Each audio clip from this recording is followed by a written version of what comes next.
Bu joy hammalarga ma'lum. Payg'ambarimiz sollallohu alayhi vasallamning ravzalari, jannat bog'chalaridan bir bog'cha. Inshaalloh hozir bizning jamoat ayol kishilari bu jannat bog'chalaridan bir bog'cha bo'lgan Masjid Nabaviyda bir qismida inshaalloh namoz o'qib, duolar qilib chiqishadi. Hammalarga shu yerlarda namoz o'qib chiqishlik nasib qilsin. Soatimiz 12:20. Mana bizning jamoat ayol kishilari ravzaga kirishyapti hozir. Tasrihlarini chiroyli qilib chiqarib berdik. Hammalar xursand maşallah. Eng muhimi duolarda bizlarni ham unutmaydigan bo'lishda so'raymiz.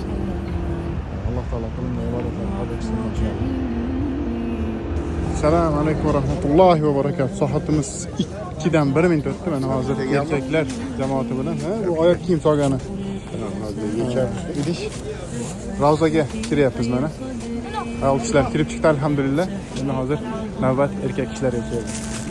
Alloh taologa hamdar bo'lsin. Hammamizga shu yerlarga kelib ibodat etishlikni, payg'ambarimiz sollallohu alayhi vasallamning ravzalarida namoz o'qib chiqishlikni nasib qilsin. Amin, amin, amin.